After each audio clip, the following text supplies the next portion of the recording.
NCERT के chapters हम लोग स्टार्ट कर चुके हैं, 2 चैप्टर हो चुके हैं। थर्ड चैप्टर है इलेक्ट्रिक करंट। तो इलेक्ट्रिक करंट में बेसिकली हम लोग इलेक्ट्रिक करंट के बारे में पढ़ रहे हैं। तो इलेक्ट्रिक करंट की अगर बात करेंगे तो इसमें क्या होता है कि जो चार्ज होगा वो फ्लो हो रहा होगा।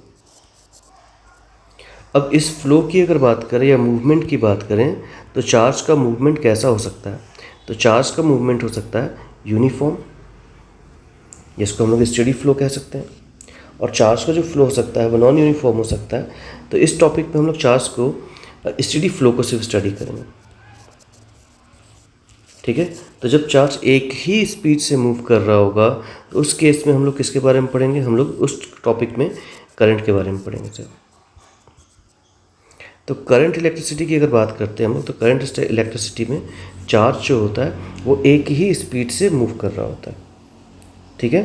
फॉर एग्जांपल जैसे मान लेते हैं कि ये कोई कंडक्टर हो गया, इस कंडक्टर का ये क्रॉस सेक्शनल एरिया हो गया और इस सरफेस के परपेंडिकुलर डायरेक्शन पे इलेक्ट्रॉन्स जो हैं वो मूव कर रहे हैं। तो किसी भी पर्टिकुलर सरफेस से कितने इलेक्ट्रॉन मूव कर रहे होते हैं पर्टिकुलर टाइम पे, उसी को करंट कहते हैं। तो इलेक्ट्रिक करंट को अगर आई से रिप्रेजेंट करता हूँ तो ये हो जाएगा Q/T, ठीक है। तो यहाँ पर बता दिया है कि जो अगर इस आई की वैल्यू क्या होगी Q/T, और इसी को क्या कहें? Current across the area in forward direction. अब करंट की बात करेंगे तो क्या हमेशा स्टेडी वैसे ज़रूरी नहीं है। तो जनरली हम लोग कैसे डिफाइन कर सकते हैं? अगर स्टेडी करंट ना हो तो हम लोग आई को रिप्रेजेंट कर देंगे टाइम का फंक्शन के फॉर्म पे, और इसकी वैल्यू हो जाएगी लिमिट डेल्टा Q/Δt, और t की वैल्यू कितनी होनी चाहिए? Nearly equals to 0। Change in time कितना होगा? 0। इस पूरे को भी हम लोग करंट कह सकते हैं जब करंट स्टेडी ना हो। स्टेडी स्टेट में करंट का फॉर्मूला ये निकल जाएगा, और कोई जनरल कॉन्टेक्स्ट देखें तो करंट भी बोल सकते हैं, ठीक है। अब ये जो है चार्ज भी स्केलर क्वांटिटी है, टाइम भी स्केलर क्वांटिटी है, मतलब एक ऐसी क्वांटिटी होनी चाहिए, एक स्केलर क्वांटिटी होनी चाहिए। अगर ये कोई स्केलर क्वांटिटी है, ठीक है, तो इसका मतलब होगा कि इसको ऐड और सब्ट्रैक्ट करने के लिए किसी स्पेशल अलजेब्रा का यूज़ नहीं करना पड़ेगा। अब इसका ऐसा यूनिट देखते हैं। इसका ऐसा यूनिट हो जाएगा, चार्ज का होता है कूलम, टाइम का होता है सेकंड, तो कूलम पर सेकंड, और इसी को हम लोग डिफाइन कर देते हैं एम्पियर से। अब 1 एम्पियर की डेफिनेशन की बात करेंगे तो 1 एम्पियर का डेफिनेशन इस चैप्टर में नहीं मिलेगा। जब मैग्नेटिज्म पढ़ लेंगे तो मैग्नेटिज्म को यूज़ करके 1 एम्पियर को डिफाइन करेंगे। तो मैग्नेटिज्म के यूज़ के बाद ही हम लोग एम्पियर का डेफिनेशन देख पाएंगे, ठीक है। अगला दिया है इलेक्ट्रिक करंट इन कंडक्टर। तो आसपास में जितने भी मटेरियल होते हैं अपने पास, वो कौन से स्टेट में एग्जिस्ट करते हैं? वो सॉलिड स्टेट में एग्जिस्ट कर सकते हैं, वो लिक्विड स्टेट में एग्जिस्ट कर सकते हैं, और वो गैस स्टेट में एग्जिस्ट कर सकते हैं। इसके हिसाब से हम लोग क्या कर सकते हैं कि मटेरियल को कंडक्टेंस के आधार पर भी बांट सकते हैं। पहला होगा सॉलिड स्टेट की बात करेंगे तो पहला होगा मेटल, दूसरा होगा सेमीकंडक्टर, ठीक है। मेटल जो होगा उसको जनरली हम लोग कंडक्टर कह देंगे। तो मेटल के बॉन्ड को समझाने के लिए हम लोग यूज़ करते हैं इलेक्ट्रॉन सी मॉडल। इलेक्ट्रॉन सी मॉडल क्या बताता है कि पॉजिटिवली चार्ज कर्नल्स जो होते हैं किसी भी मेटल के अंदर पाए जाते हैं, और इसमें इलेक्ट्रॉन्स जो होते हैं चारों साइड से, जैसे पानी भरी हुई, इस बोतल में पानी भरी हुई है, वो पूरे पानी के जैसा कौन होता है? इलेक्ट्रॉन पूरे जगह पे भरा होता है, और इलेक्ट्रॉन सरफेस से लेकर के अंदर बाहर हर जगह होता है। तो जो सरफेस के इलेक्ट्रॉन दिख रहे हैं वो फील्ड को लगाने पर वो पॉजिटिव फील्ड की ओर अट्रैक्ट हो सकते हैं, मतलब मूव करने लगेंगे। तो किसी भी मेटल में अगर बात करेंगे तो मेटल में फ्री इलेक्ट्रॉन्स पाए जाते हैं। फ्री इलेक्ट्रॉन्स जो होते हैं किधर मूव करते हैं? पॉजिटिव टर्मिनल की ओर मूव करते हैं, और इसी की वजह से कंडक्शन होता है। तो पहला कंडीशन निकल के आया मेटल में कंडक्शन किसकी वजह से होता है? फ्री इलेक्ट्रॉन्स की वजह से। इसलिए इसको चार्ज कैरियर्स की अगर बात करेंगे तो इसमें चार्ज कैरियर कौन होता है? चार्ज कैरियर हो जाएगा फ्री इलेक्ट्रॉन। मेटल की बात करें तो अगला है सेमीकंडक्टर। सेमीकंडक्टर की अगर बात करते हैं तो सेमीकंडक्टर क्या मटेरियल होते हैं? वो सेमीकंडक्टर ऐसे मटेरियल्स होती हैं जिनके अंदर पे फ्री कैरियर्स नहीं होते। फॉर एग्जांपल सिलिकॉन, एक सिलिकॉन 4 सिलिकॉन से बॉन्ड बना करके जुड़ चुका होता है, इसलिए इसके पास फ्री इलेक्ट्रॉन्स नहीं होते। पर जैसे ही इसको टेम्परेचर बढ़ाया तो सिलिकॉन के बॉन्ड्स टूटने लगते हैं, इसकी वजह से एक इलेक्ट्रॉन और उसके साथ एक होल क्रिएट होता है, और इस इलेक्ट्रॉन और होल की वजह से जो करंट फ्लो होता है उसको हम लोग कहते हैं सेमीकंडक्टर। ऐसा डिवाइस जो कि कंडक्ट करता है टेम्परेचर में अंतर की वजह से, और इसमें इलेक्ट्रॉन्स और होल्स दोनों का कंडक्ट की वजह से कंडक्शन होता है, इसको हम लोग सेमीकंडक्टर कहते हैं। ये दोनों सॉलिड स्टेट में एग्जिस्ट करेंगे। तो बेसिकली जिसके पास जितने ज़्यादा फ्री इलेक्ट्रॉन्स होंगे वो उतना अच्छा कंडक्टर होगा। लिक्विड की बात करेंगे तो लिक्विड में एग्जांपल आता है हम लोग के पास इलेक्ट्रोलाइट्स का। इलेक्ट्रोलाइट्स क्या होता है? इलेक्ट्रोलाइट्स ऐसे मटेरियल हैं जो कि सॉलिड स्टेट में बैड कंडक्टर होंगे, पर जैसे इनका एक्वस सॉल्यूशन ले लो या इनको मेल्ट करते हैं, मतलब लिक्विड स्टेट में, तो ये गुड कंडक्टर हो जाता है।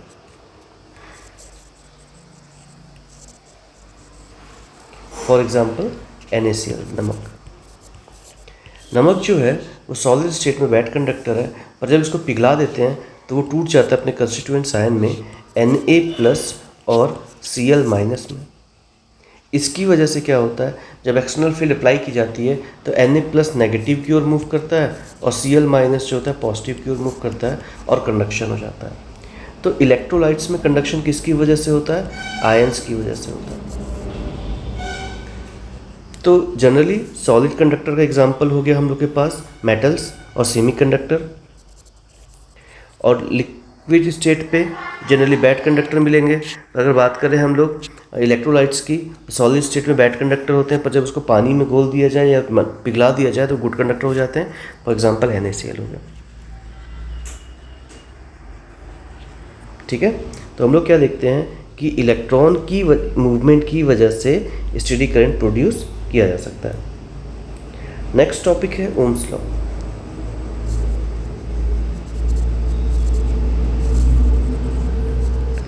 तो ओम्स लॉ को समझने के लिए सबसे पहले हम लोग को पढ़ना पड़ेगा ड्रिफ्ट वेलोसिटी के बारे में।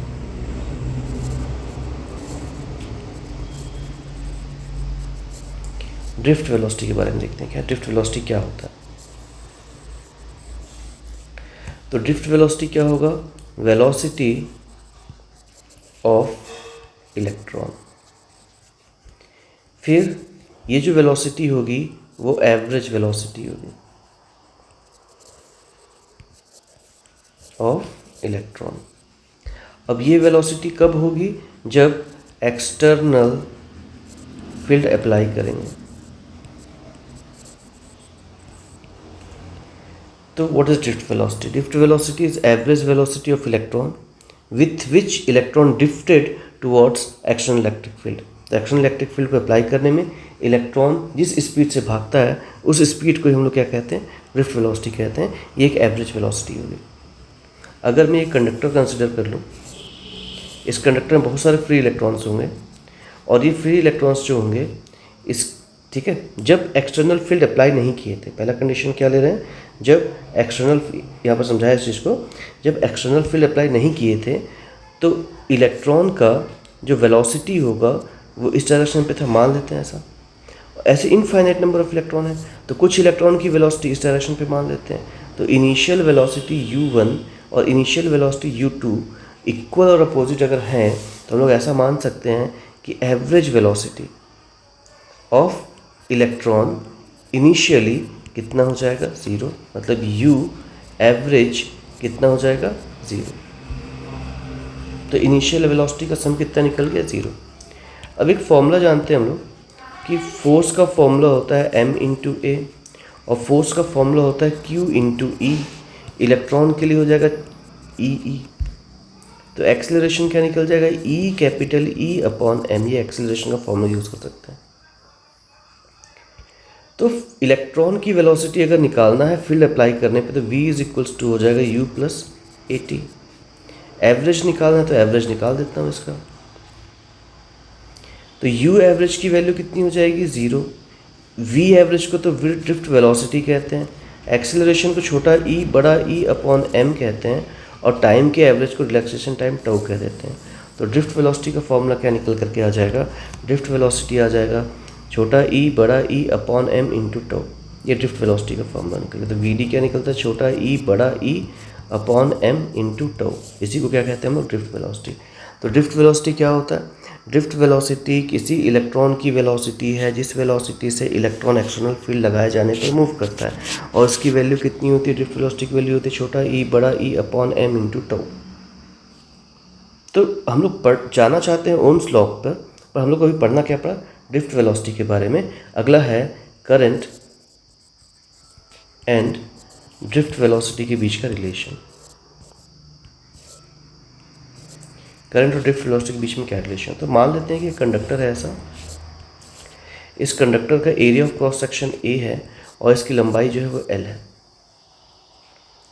इलेक्ट्रॉन यहाँ से मूव करना स्टार्ट करते हैं और इस जगह पे इलेक्ट्रॉन पहुँचते हैं, इसमें लगने वाला टाइम टी है। तो ड्रिफ्ट वेलोसिटी का फॉर्मूला क्या होगा, एवरेज वेलोसिटी कैसे निकाल सकते हैं, total distance upon total time, यानी कि एल अपॉन टी। एक फॉर्मूला ये भी यूज़ कर सकते हैं ड्रिफ्ट वेलोसिटी के लिए।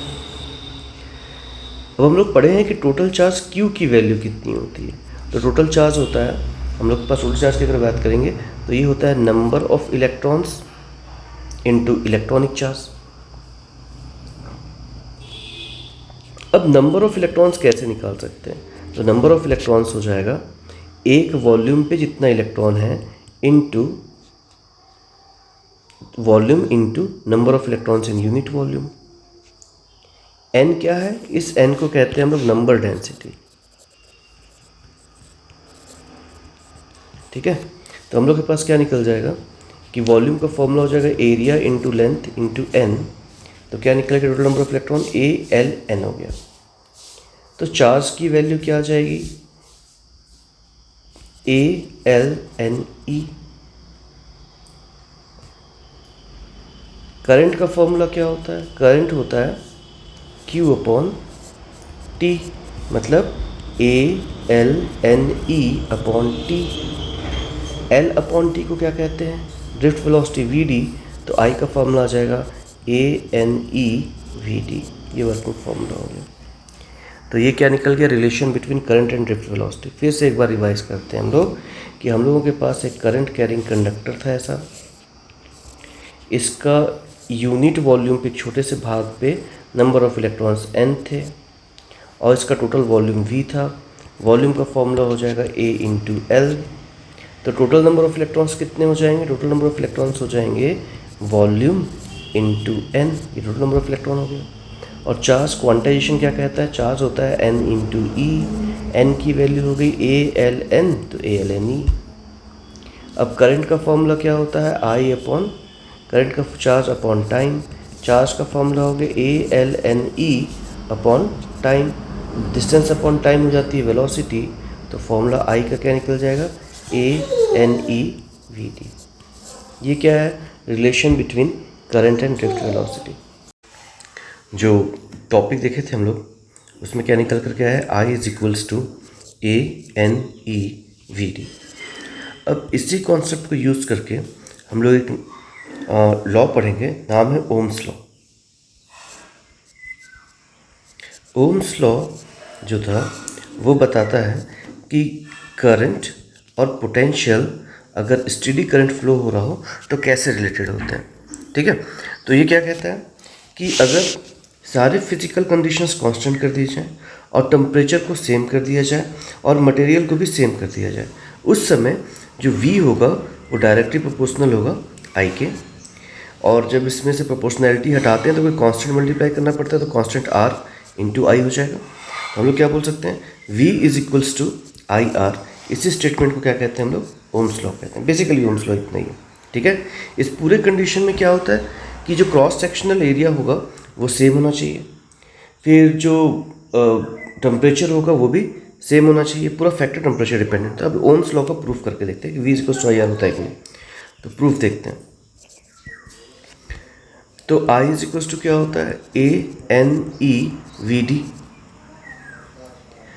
अब हम लोग जानते हैं कि ड्रिफ्ट वेलोसिटी का फॉर्मूला क्या होता है। तो ड्रिफ्ट वेलोसिटी का फॉर्मूला होता है छोटा ई बड़ा E upon M into tau, पिछले वाले टॉपिक में देख चुके हैं, ये दो टॉपिक पहले देख चुके हैं।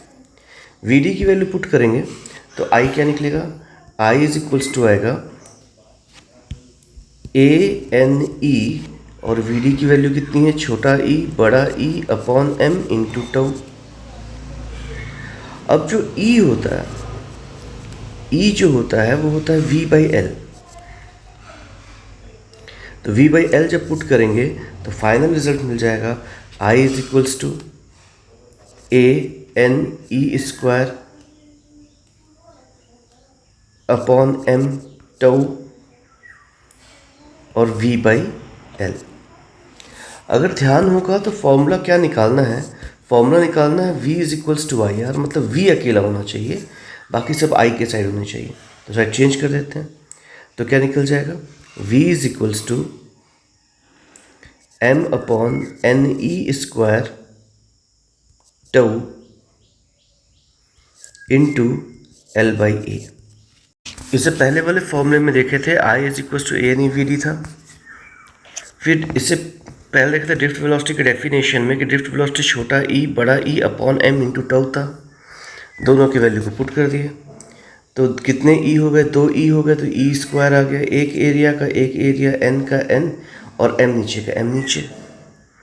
फिर ई की वैल्यू क्या होती है, ई होता है वी बाई एल, थोड़ा सा जमा लिए तो हम लोग के पास इतना इंटू आई आ गया। अगर इस पूरे पार्ट को देखें और इस पूरे पार्ट को देखें तो हम लोग को पता चलता है mass of electron constant, number density number of electron per unit volume depends on the metal, E constant, tau depends on temperature, और बोल दिए एल और ए को हम लोग कांस्टेंट मान लेते हैं, तब ये पूरा कांस्टेंट आर हो जाएगा। तो v इज इक्वल्स टू क्या निकलेगा, आई इंटू आर, और इसी स्टेटमेंट को क्या कहते हैं हम लोग, ओम्स लॉ कहते हैं। अब जो आगे में r का फॉर्मूला क्या निकल कर के आया, r इज इक्वल्स टू निकल कर के आया m upon N E square tau.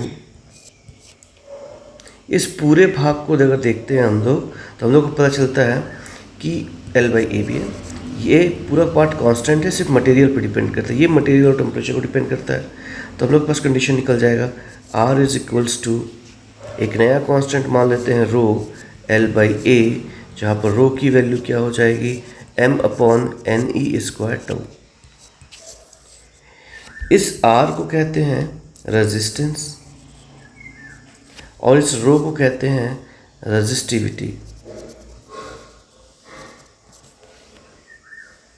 ठीक है, तो देखते हैं क्या क्या हुआ। हम लोग के पास पहला फॉर्मूला निकला था I is equals to A N E V D. दूसरा फॉर्मूला निकला था कि V D is equals to छोटा ई बड़ा E upon M into tau. फिर हम लोग लगाते हैं कि E इज इक्वल्स टू क्या होता है, V बाई एल। जब सबको पुट करते हैं तो हम लोगों के पास फॉर्मूला लास्ट में फाइनली क्या निकलता है कि V is equals to I into M upon N E square tau L by A. और इस पूरे भाग को अगर रो कह दें, इस पूरे भाग को अगर आर कह दें तो v इज इक्वल्स टू क्या बन जाता है, आई इंटू आर। तो आर की वैल्यू क्या निकलती है, आर इज इक्वल्स टू निकलता है M upon N E square tau L by A. अब इस पूरे भाग में से अगर इस पार्ट की बात करें, इसको रेजिस्टिविटी रो कह दें, तो रो की वैल्यू हो जाएगी m upon N E square tau, और फॉर्मूला बन जाएगा r is equals to rho L by A. इस हिसाब से अगर देखें तो रेजिस्टेंस की जो वैल्यू थी वो किस पे डिपेंड करती है, तो रेजिस्टेंस की वैल्यू डिपेंड करती है लेंथ के डायरेक्टली प्रोपोर्शनल है। रेजिस्टेंस की वैल्यू जो है एरिया ऑफ क्रॉस सेक्शन के इनवर्सली प्रोपोर्शनल है। रेजिस्टेंस की जो वैल्यू होगी वो रो पे डिपेंड करती है, रो डिपेंड करता है एन पे और टाउ पे। अगर इस हिसाब से देखें तो रेजिस्टेंस डिपेंड करता है लेंथ पे, एरिया पे, नंबर डेंसिटी पे और टेम्परेचर पे, कुल 4 चीज़ों पे डिपेंड करता है। तो पहला है कि रेजिस्टेंस जो है लेंथ पे कैसे डिपेंड करता है। अगर किसी, जैसे इस केस को देखिए, लेंथ को डबल कर दिए हैं, तो अगर पहले रेजिस्टेंस था R, लेंथ को डबल कर दें तो रेजिस्टेंस की वैल्यू हो जाएगी 2R, डबल हो जाएगा, डायरेक्टली प्रोपोर्शनल है। पहले रेजिस्टेंस था R, लेंथ को 3 टाइम्स कर दिए, रेजिस्टेंस 3 टाइम्स हो जाएगा। पहला रेजिस्टेंस था R, लेंथ को L/2 कर दिया, आधा कर दिए। क्रॉस सेक्शन सब में A कांस्टेंट होना चाहिए, इन सभी कंडीशन के लिए A क्या है, कांस्टेंट है। तो रेजिस्टेंस की वैल्यू क्या हो जाएगी, R/2, डायरेक्टली प्रोपोर्शनल हो गया। अगला है कि रेजिस्टेंस की वैल्यू एरिया पे कैसे डिपेंड करती है। तो हम लोग क्या देखते हैं कि अगर रेजिस्टेंस को डबल कर दें, सॉरी एरिया को डबल कर दें, तो रेजिस्टेंस जो हो जाएगा वो 1/2 हो जाता है। इन्वर्सली प्रोपोर्शनल है, क्योंकि यहाँ पर देखिए रेजिस्टेंस की वैल्यू जो होती है वो एरिया ऑफ क्रॉस सेक्शन की इन्वर्सली प्रोपोर्शनल होती है। तो अगर एरिया हो गया, रेजिस्टेंस हो गया। अगर एरिया को डबल किए तो रेजिस्टेंस क्या हो जाएगा, हाफ। एरिया को 3 टाइम्स करेंगे तो रेजिस्टेंस हो जाएगा 1/3। एरिया को 1/3 करेंगे तो रेजिस्टेंस हो जाएगा 3 टाइम्स। ये उसका रिलेशन हो जाता है। यहाँ पर उसको समझाया है कि एरिया को डबल करने पे क्या होगा और रेजिस्टेंस को, लेंथ को डबल करने पे क्या होगा। ठीक है, यहाँ पर बताया है कि रेजिस्टेंस जो होता है एरिया की इन्वर्सली प्रोपोर्शनल है, लेंथ के डायरेक्टली प्रोपोर्शनल है। जब दोनों कंबाइन करेंगे तो एक कांस्टेंट, प्रोपोर्शनैलिटी कांस्टेंट लगेगी। इस प्रोपोर्शनैलिटी कांस्टेंट को हम लोग क्या कहते हैं, रेजिस्टिविटी।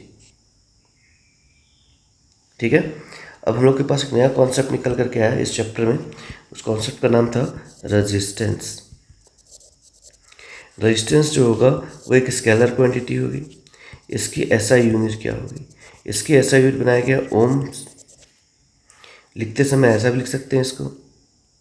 ठीक है, अब ये रेजिस्टिविटी रो क्या है इसके बारे में देखते हैं। तो रो हो जाएगा R/A/L, और ये ना ही एरिया पे डिपेंड करता है ना ही लेंथ पे डिपेंड करता है, ये एक कांस्टेंट है। ये किस पे डिपेंड करता है, ये डिपेंड करेगा सिर्फ टेम्परेचर पे और मटेरियल पे। ठीक है, और जो रेजिस्टिविटी की वैल्यू होती है उसकी, ये भी स्केलर क्वांटिटी हो जाएगी, और इसकी जो यूनिट होगी वो क्या होगी, इसको चेक करते हैं। तो रेजिस्टेंस का होता है ओम, एरिया का होता है मीटर स्क्वायर, और लेंथ का होता है L मीटर। एक कट गया तो क्या बचा, ओम मीटर।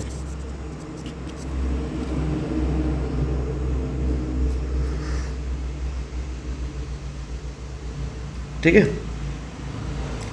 अब हम लोग क्या देखते हैं कि हम लोगों के पास रेजिस्टेंस का कॉन्सेप्ट आ गया। एक टॉपिक दिया हुआ है इसमें, करंट डेंसिटी।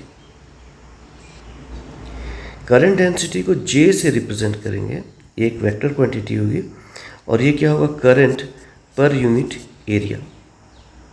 ठीक है, तो current per unit area take a normal I/A is called current density.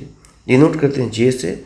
ऐसा यूनिट क्या होगा, करंट का होता है एम्पियर, एरिया का होता है मीटर स्क्वायर, तो इसकी ऐसा यूनिट हो जाएगी एरिया मीटर स्क्वायर। ठीक है, तो हम लोगों के पास एक एक्सप्रेशन और हो सकता है कि V इज इक्वल टू क्या पढ़े हम लोग, IR, ओम्स लॉ से, और V इज इक्वल टू और क्या पढ़े हैं, EL, ये पिछले वाले चैप्टर में। यहाँ से करंट की वैल्यू निकाल सकते हैं, I हो जाएगा J/A। जब सब्स्टिट्यूट करेंगे इसकी वैल्यू को तो क्या बचेगा हम लोग के पास, J/A is equals to I की वैल्यू। जब यहाँ पर सब्स्टिट्यूट करेंगे तो E/L इज इक्वल्स टू आ जाएगा J/A/R। तो E इज इक्वल्स टू हो जाएगा J/A/L/R। अब यहाँ पर हम लोग देखे थे कि A/L/R को तो हम लोग रो कह सकते हैं, तो E इज इक्वल्स टू हो जाएगा J/रो। इस स्टेटमेंट को भी ओम्स लॉ ही कहते हैं। ओम्स लॉ का पहला स्टेटमेंट क्या बताया, ओम्स लॉ का पहला स्टेटमेंट आया था V is equals to IR, दूसरा स्टेटमेंट आता है E इज इक्वल्स टू J/रो, जहाँ पर J क्या है, उसका करंट डेंसिटी है। ठीक है, तो इसी को समझा दिया, E इज इक्वल्स J/रो। The above relation of the magnitude EAG can be indeed be cast in vector form. इसको वेक्टर फॉर्म पे भी लिख सकते हैं। तो इसमें E को वेक्टर फॉर्म पे लिख दिया, E इज इक्वल टू जे को जे और डेंसिटी को रो, क्योंकि वो स्केलर क्वांटिटी है।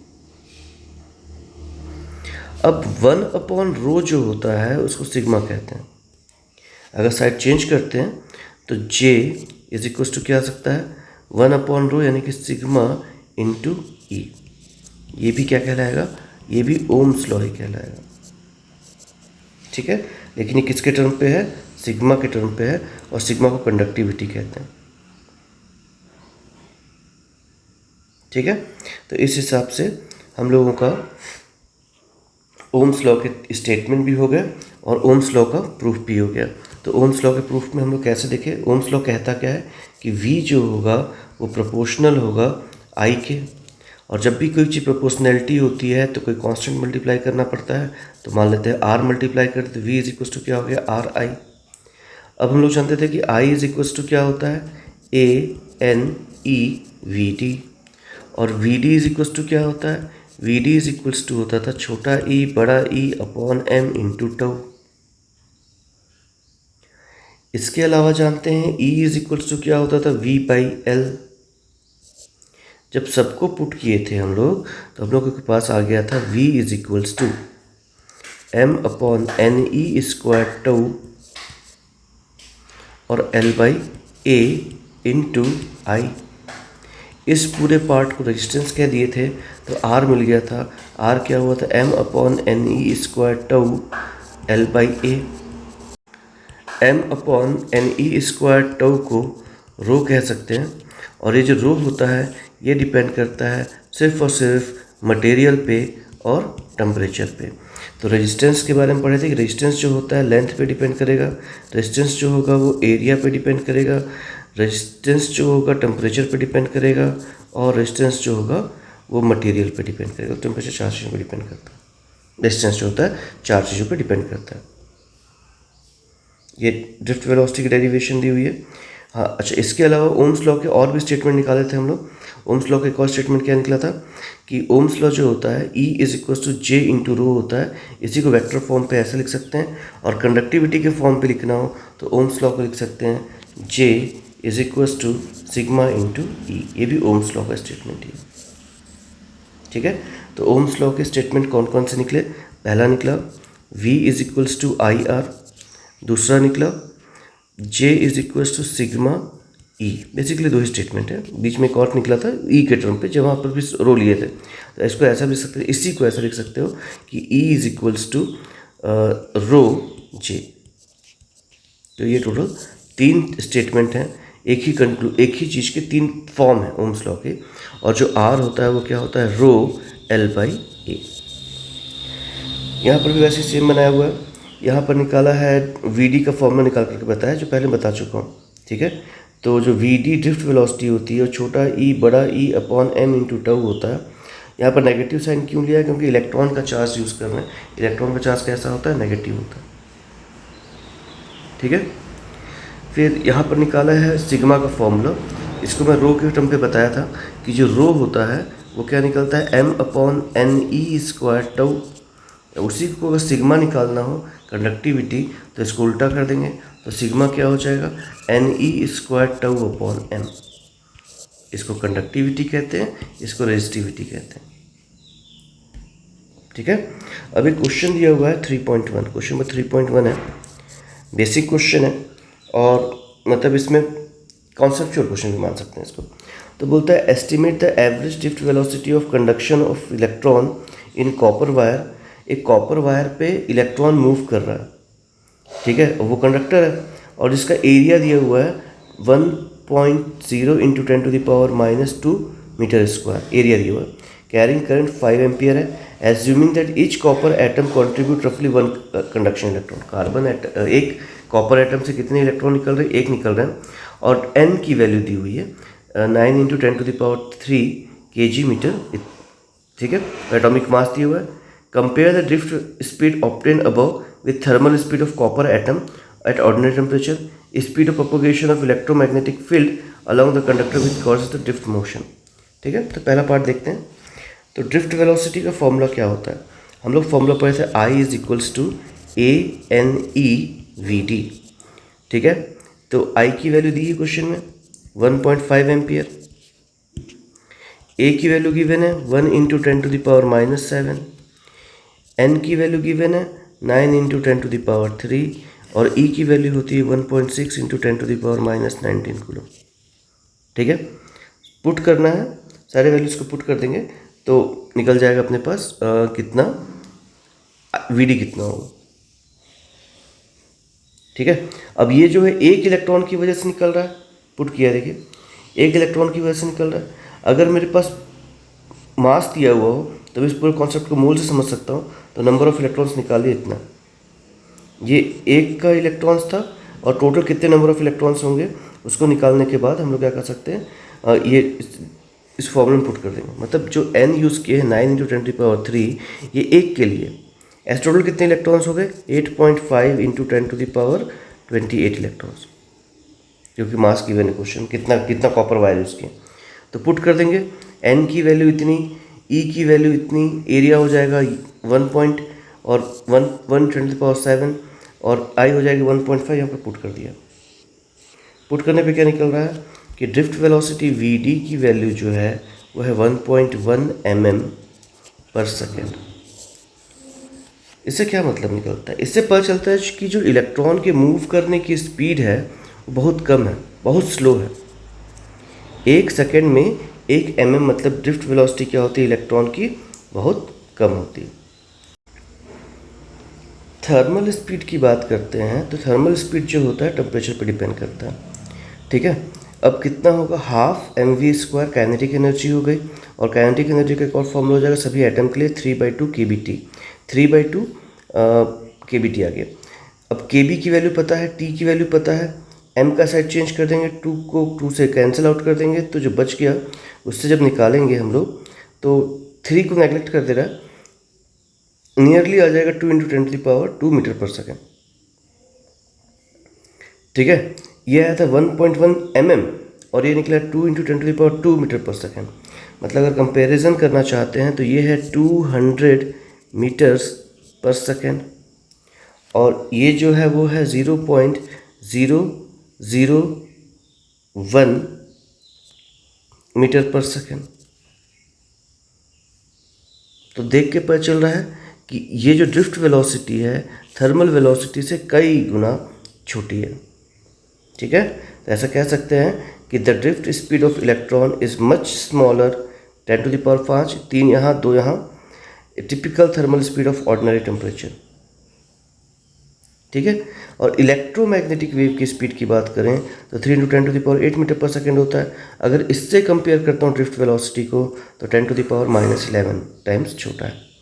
तो क्या समझ में आया कि अगर किसी इलेक्ट्रॉन को हम लोग किसी कंडक्टर में फ्लो करवाते हैं तो उसकी वेलोसिटी जो होती है वो बहुत कम होती है। मतलब इलेक्ट्रॉन को तार के एक एंड से दूसरे एंड पे, अगर तार की लंबाई 1 mm थी, छोटा सा तार है एकदम छोटा सा, 1 mm मतलब स्केल का सबसे छोटा यूनिट, इतने में भी उसको अगर इतना भी दूर जा रहा है उसको तो 1 सेकेंड लग जाता है, बहुत कम स्पीड होती है उसकी। ठीक है, जबकि खुद वाइब्रेशनल एनर्जी की अगर बात करें या किस से वो थर्मल एनर्जी की बात करें तो वो 200 मीटर/सेकेंड आ रहा है और लाइट की वेलोसिटी से कई गुना ज़्यादा है। तो सब क्या पता चलता है कि ड्रिफ्ट वेलोसिटी ऑफ इलेक्ट्रॉन जो है बहुत कम है। ठीक है, नेक्स्ट क्वेश्चन देखते हैं कि पिछले वाले एग्जांपल में the electron drift speed is estimated to be only few mm/सेकेंड, current in the range is few ampere. ठीक है, करंट का कुछ ही एम्पियर वैल्यू होता है। तो स्विच को ऑन करते ही करंट सर्किट में तुरंत क्यों फ्लो होने लगता है, पहला क्वेश्चन ये दिया हुआ है। ठीक है, तो क्वेश्चन है कि जैसे स्विच को ऑन करते हैं, बेसिकली इतना दिया हुआ है कि स्विच को ऑन करते ही क्या बोलते हैं कि करंट कैसे तुरंत फ्लो हो जाता है। तो हम लोग ऐसा समझ सकते हैं कि जो कंडक्टर है इसमें इनफाइनाइट नंबर ऑफ इलेक्ट्रॉन्स हैं यहाँ पे। ठीक है, और सबके सब फील्ड की वजह से एक एंड से दूसरे एंड की ओर मूव करने की कोशिश कर रहे हैं। इस इलेक्ट्रॉन को इससे कोलाइड होना होगा, इससे कोलाइड होना होगा, इससे, तब जाकर के इस एंड से जाता है। लेकिन ये जो लोकलाइज्ड इलेक्ट्रॉन है उसको तो सिर्फ एक ही कदम जाना है। ठीक है, इसीलिए क्या होगा कि इलेक्ट्रॉन को जाने में टाइम लगता है, बिल्कुल सही है, लेकिन जो उसकी एनर्जी होती है वो तुरंत लास्ट वाले लोकलाइज्ड इलेक्ट्रॉन तक पहुंच जाती है, जिसकी वजह से क्या होता है कि जो स्विच ऑन करते ही बल्ब जल जाता है, जैसा भी क्वेश्चन हो, ठीक है। इसी को समझते हैं। Electric field is stabilize throughout the circuit, जैसे इलेक्ट्रिक फील्ड को अप्लाई करते हैं, प्लस और माइनस करते हैं, ऑलमोस्ट इंस्टेंटली, तुरंत ऑन करते ही, causing every point a local electron drift, ये वाला इलेक्ट्रॉन यहाँ नहीं जा रहा होगा, ये इलेक्ट्रॉन ड्रिफ्ट कर रहा होगा। Establishment of current does not have through wait for the electrons from the end, मतलब इस इलेक्ट्रॉन को यहाँ से यहाँ जाने की जरूरत नहीं है, ठीक है। लोकलाइज्ड इलेक्ट्रॉन जो होगा वो स्टेडी वैल्यू दे देते हैं, ऐसा कोई मत, ठीक है। तो क्वेश्चन क्या था?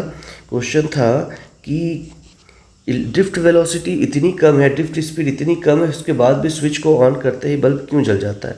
तो हम लोग क्या बोलते हैं कि जैसे इलेक्ट्रिक फील्ड अप्लाई की जाती है वैसे ही लोकलाइज्ड इलेक्ट्रॉन मूव करने लगते हैं, जिसकी वजह से इलेक्ट्रिक करंट फ्लो होने लगता है, ठीक है। नेक्स्ट क्वेश्चन बोलता है the electron drift arise due to force experience by electron in electric field inside the conductor, but force should cause acceleration. Why then do the electron acquires steady average drift velocity? Question है कि अगर मान लो कि electric field लगाई जाए, जब भी electric field लगाते हैं तो फोर्स एक्सपीरियंस करता है, फोर्स की वजह से एक्सेलरेशन होता है, और एक्सेलरेशन की वैल्यू होती है छोटा ई बड़ा ई अपॉन एम, ये तो पुट कर रहे थे फॉर्मूला। तो जब फोर्स फील कर रहा है तो भी स्टेडी वैल्यू क्यों बोल रहे हैं करंट का, ठीक है। तो हम लोग क्या देख रहे हैं, ये पूरा कॉन्सेप्ट एवरेज वेलोसिटी पे से रिप्रेजेंट किया जा रहा है। इसी कॉन्सेप्ट को समझना कि पूरा कॉन्सेप्ट किसे समझा रहे हैं, एवरेज से। तो each free electron does not accelerate, increasing its drift speed until its collide with the positive ion of the metal. It lose its drift speed after collision but start accelerating and increase its drift speed again only to suffer the collision again and so on। कई बार वो टकराता जाएगा, जितनी energy होगी, क्योंकि positively charge nucleus जो है वो बहुत भारी होता है, इसकी वजह से इसमें नेट जो चेंज देखेंगे वेलोसिटी का वो नहीं हो पाता। और average therefore electron acquires only drift speed, average की बात करें ना, ठीक है। थर्ड क्वेश्चन देखते हैं। If electron drift speed is so small, electron charge is small, how can you still obtain large amount of current in conductor. बढ़िया question है कि जब दोनों की वैल्यू इतनी कम है तो करंट की वैल्यू इतनी ज़्यादा क्यों है? तो हम लोग क्या देखते हैं, इसका बात है करंट डेंसिटी। इलेक्ट्रॉन्स की जो संख्या है वो बहुत ज़्यादा है, 10⁻20। तो छोटा छोटा भी जो इलेक्ट्रॉन से चार्ज आ रहा है, उन सब बहुत सारे इलेक्ट्रॉन्स होने की वजह से उनका कॉन्ट्रीब्यूशन बढ़ जाता है, ठीक है। तो ये इलेक्ट्रॉन डेंसिटी की वजह से। When electron drift in a metal from lower to higher potential, does it means that all the free electrons are metal moving in same direction? अब ये तो डिपेंड करता है कि उसको पोटेंशियल के बाद वो किससे कोलाइड किया है। तो क्या इसका आंसर होगा कि कंपलसरी नहीं है, सब के सब रैंडमली हर डायरेक्शन पे होंगे। Are the path of electron straight between the two successive collision, ठीक है। अब in absence of electric field the path of straight line, in presence of electric field the path is generally curve, ठीक है। तो ऐसा देख करके हम लोग समझ सकते हैं कि चार्ज पार्टिकल किस पाथ पे जाएगा वो डिपेंड करता है इलेक्ट्रिक फील्ड पे।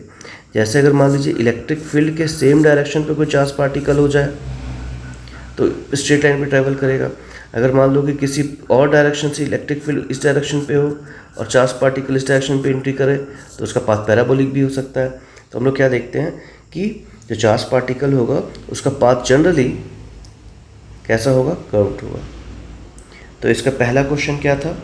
पहला क्वेश्चन पूछा था कि ड्रिफ्ट वेलोसिटी कम है फिर भी इंस्टेंटली स्विच ऑन कैसे हो जाता है, ये पूछा था। तो इसका जवाब क्या होगा, मोशन ऑफ लोकलाइज्ड इलेक्ट्रॉन। पूरा एंड के इलेक्ट्रॉन को करंट को ले जाने की जरूरत नहीं होती, सिर्फ जो लोकल इलेक्ट्रॉन होते हैं उनके मोशन की वजह से इंस्टेंटली पूरे सर्किट में करंट फ्लो होने लगता है। सेकंड क्वेश्चन पूछा था कि ड्रिफ्ट वेलोसिटी जो होता है, इतना ड्रिफ्ट वेलोसिटी जो होता है उसकी वजह से इलेक्ट्रिक फील्ड की वजह से जो फोर्स की वैल्यू होगी वो फोर्स क्या होता है, उसकी वजह से एक्सीलरेशन होना चाहिए। एक्सीलरेशन की वैल्यू क्या होनी चाहिए, ई अपॉन एम, इतना होना चाहिए। फिर भी जो करंट होता है वो स्टेडी क्यों होता है, मतलब यूनिफॉर्म करंट को क्यों मान लेते हैं। तो क्या देखेंगे हम लोग कि इलेक्ट्रॉन के जितनी उसकी एक्सेलरेशन हुई रहती है उस एक्सेलरेशन की वजह से क्या होता है, वो न्यूक्लियस से या पॉजिटिव आयन से, ठीक है, कोलाइड हो जाता है। और जब पॉजिटिव आयन से कोलाइड होता है तो जितना एक्सेलरेशन हुआ होता है वो पूरी उसकी खत्म हो जाती है। और जब एवरेज लेते हैं तो टोटल एक्सेलरेशन या जीरो मान सकते हैं, और उस कंडीशन पे क्या निकलता है, ड्रिफ्ट वेलोसिटी कांस्टेंट वेलोसिटी मिल जाती है। ठीक है। थर्ड क्वेश्चन पूछा है कि if the electron drift speed is small, इस इलेक्ट्रॉन का वेलोसिटी कितना निकला था 1.1 mm पर सेकेंड, ये बहुत कम है, और इलेक्ट्रॉन का जो चार्ज है या करंट की जो वैल्यू वो भी बहुत कम है, तो आई जो है वो भी बहुत कम है। लेकिन जब ओवरऑल वैल्यू देखते हैं हम लोग, तो ओवरऑल वैल्यू में करंट की वैल्यू इतनी ज़्यादा क्यों मिलती है, तो इसका आंसर क्या होगा, नंबर डेंसिटी। नंबर डेंसिटी मतलब क्या होता है, नंबर डेंसिटी मतलब होता है एन। एन की वैल्यू जो थी वो बहुत लार्ज थी, और एन की लार्ज वैल्यू होने की वजह से क्या देखते हैं हम लोग कि बहुत ज़्यादा करंट ऑब्टेन होता है। फोर्थ क्वेश्चन पूछा था कि मेटल जो है वो हाई पोटेंशियल पे है, तो क्या सब सेम डायरेक्शन पे जा रहे होंगे, जवाब है नहीं, रैंडम मोशन होगा, वो हर डायरेक्शन पे कोलाइड हो रहे हैं, इसीलिए क्या देखते हैं हम लोग कि एक ही डायरेक्शन पे नहीं होते। फिर पूछा है जो पाथ होगा वो कैसा होगा, स्ट्रेट लाइन होगा क्या, तो जवाब है स्ट्रेट लाइन भी हो सकता है एब्सेंस ऑफ इलेक्ट्रिक फील्ड पे, पर प्रेजेंस ऑफ इलेक्ट्रिक फील्ड पे हमेशा पाथ कैसा होगा, कर्व्ड होगा। नेक्स्ट है मोबिलिटी। मोबिलिटी क्या होता है कि ड्रिफ्ट वेलोसिटी, मोबिलिटी ना, मोबिलिटी क्या होगा, मोबिलिटी क्या होगा, drift velocity per unit electric field. ठीक है। तो वी का फॉर्मूला क्या निकला था, छोटा ई बड़ा E upon M into tau, side change कर दीजिए, तो drift velocity upon E is equal to छोटा ई टाउ अपॉन एम। अब ये पूरा पार्ट कांस्टेंट है, ये टेम्परेचर पर डिपेंड करता है। ठीक है। तो इस पूरे पार्ट को कहते हैं म्यू, इसी को कहते हैं मोबिलिटी। ठीक है। और ये पूरा किस पे डिपेंड कर रहा है, सिर्फ और सिर्फ टेम्परेचर पे, और हम लोग क्या देखेंगे, ई बाई एम पे। अब आयंस के लिए ई बाई एम की वैल्यू अलग होगी, इलेक्ट्रॉन्स के लिए ई बाई एम की वैल्यू अलग होगी। ठीक है। अगला है limitation of Ohm's law. Limitation of Ohm's law, क्या ओम्स लॉ हर फिजिकल कंडीशन पे वैलिड है, तो हम लोग क्या देखते हैं, पहला कंडीशन एक ग्राफ दिया हुआ है, जो ग्राफ होना चाहिए था v प्रोपोर्शनल टू i था, तो v is equal to I R था, तो जो ग्राफ बनता वो बिल्कुल स्ट्रेट लाइन बनना था, चाहे इधर बनाए चाहे किसी भी साइड बनाए, अगर बैटरी को उल्टा जोड़ देंगे तो इधर बनाए, तो हर साइड से ग्राफ कैसा बनना चाहिए था, सीधा बनना चाहिए, स्ट्रेट लाइन बनना चाहिए था। अगर इस ग्राफ को अगर आप लोग ध्यान से देखेंगे तो कुछ इसको सीधा जाना चाहिए था, लेकिन ये क्या हुआ, कुछ दूर जाने की वजह से कर्व हो गया। मतलब कि जो ग्राफ होता है वो हमेशा स्ट्रेट हो जरूरी नहीं है, तो V ceases to proportional to I, हमेशा हाई वोल्टेज, बहुत ज़्यादा हाई वोल्टेज पे ग्राफ स्ट्रेट नहीं रह जाता, पहला स्टेटमेंट हो। दूसरा स्टेटमेंट जो बोलता है वो बोलता है कि अगर मान लो मैं किसी डायोड को यूज़ कर लूँ, अगर किसी डायोड को यूज़ करते हैं तो जो ग्राफ होगा, जब बैटरी के पॉजिटिव से जोड़ेंगे तो अलग ग्राफ बनता है, और जब नेगेटिव से जोड़ते हैं तो अलग ग्राफ बनता है। तो दोनों ग्राफ कैसे हैं, अगर हम लोग देखते तो चाहे पॉजिटिव से जोड़ें चाहे नेगेटिव से जोड़ें, ग्राफ स्ट्रेट लाइन ही बनना चाहिए था, लेकिन पॉजिटिव का अलग बनता है और नेगेटिव का अलग बनता है, मतलब यहाँ पर भी ओम्स लॉ फॉलो नहीं हो रहा है, मतलब डायोड जो होगा वो ओम्स लॉ को फॉलो नहीं करता। नेक्स्ट देखते हैं गैलियम आर्सेनाइड का केस। ये एक सेमीकंडक्टर है, सेम इसके अगर ग्राफ को चेक करेंगे हम लोग तो हम लोग के पास क्या कंक्लूजन निकल रहा है कि एक ही, जैसे मान लीजिए कि यहाँ पर पहले तो नॉन लीनियर ग्राफ हो गया, फिर यहाँ पर रेजिस्टेंस की वैल्यू नेगेटिव दिखा दे रहा है। ठीक है। तो हम लोग क्या देखते हैं कि एक ही करंट पे, ये भी चेक कर सकते हैं, करंट एक ही करंट पे वोल्टेज की भी दो वैल्यूज निकल रही। ठीक है। तो ये जो ग्राफ है V और I इज़ नॉट यूनिक, मतलब there is more than one value of V for the same current. ठीक है।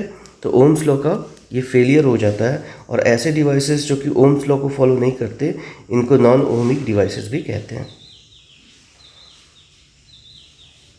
एक बार फिर से देख लेते हैं limitation of Ohm's law.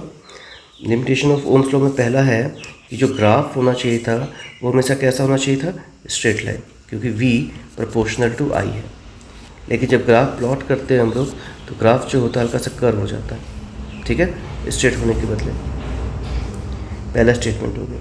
Second statement क्या कहता है, डायोड वाला केस बताता है। डायोड के लिए जब ग्राफ प्लॉट करते हैं हम लोग तो कैसा बनता है डायोड के लिए ग्राफ, बिल्कुल स्ट्रेट लाइन बनना चाहिए था, चाहे पॉजिटिव से जोड़ो पॉजिटिव साइड पे, नेगेटिव से जोड़ो तो नेगेटिव साइड पे। लेकिन जब ग्राफ को प्लॉट किए हम लोग तो ग्राफ कैसा मिला, पॉजिटिव के लिए ग्राफ अलग बन रहा है और नेगेटिव के लिए ग्राफ अलग बन रहा है ऐसा,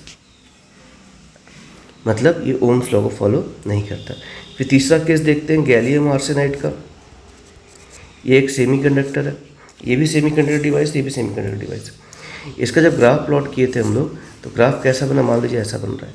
इसका क्या मतलब निकलता है कि अगर मैं इसी करंट पे देखूं, इस करंट पे देखूं तो वोल्टेज की कितने वैल्यू होगी, ये V1 हो गया और ये V2 हो गया।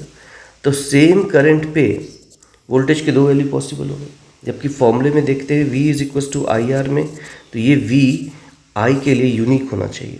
उसी को बताया कि the relation between V and I is not unique, there are more than one value of V for the same current. Same current में वोल्टेज की दो वैल्यू मिल सकती है, जैसे इस ग्राफ में दिख रहा है। और ऐसे सारे डिवाइसेस जो ओम्स लॉ को फॉलो नहीं करते, इनको नॉन ओमिक डिवाइसेस भी कहते हैं। ठीक है, अगला दिया है resistivity of various material. Resistivity के बारे में देखे थे हम लोग कि रेजिस्टिविटी जो होता है वो एक ऐसा चीज़ होगा जो मटेरियल पे डिपेंड करता है और टेम्परेचर पे डिपेंड करता है। अगर टेम्परेचर को कांस्टेंट कर दूं तो रेजिस्टिविटी जो होगी वो कांस्टेंट हो जाएगी।